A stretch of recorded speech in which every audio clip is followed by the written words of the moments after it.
Hi! Hello! నమస్తే. నేను మీ లవకుమార్. ఒకసారి ఈ వీడియో చూడండి. చూసారు కదా! ఒక వ్యక్తి మండుటెండలో కష్టపడి మధ్యాహ్నం భోజనం చేయకుండా తన దగ్గరున్న బిస్కెట్ ప్యాకెట్‌ని వాటర్‌లో ముంచుకొని తన ఆకలి తీర్చుకుంటున్నాడు. ఒక రూ. 100 పెట్టి బయట భోజనం చేస్తే తన దగ్గరున్న డబ్బులు ఖర్చయిపోతాయి. తన దగ్గరున్న డబ్బులు ఖర్చయ్యకపోతే తన కుటుంబ పరిస్థితి ఏంటి? తన పిల్లల భవిష్యత్తు ఏంటని తను కష్టపడి సంపాదించే ప్రతి రూపాయిని తన కుటుంబం కోసం, తన పిల్లల కోసం, తన పిల్లల భవిష్యత్తు కోసం ఆదా చేస్తున్నాడు ఆ వ్యక్తి.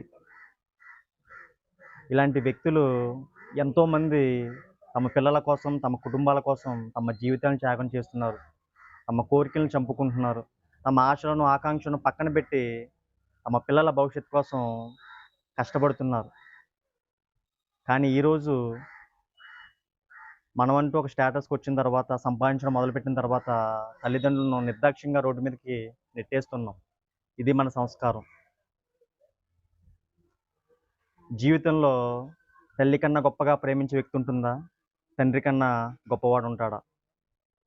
ఇలాంటి వ్యక్తులకి సెల్యూట్ చేయాలి. Thank you.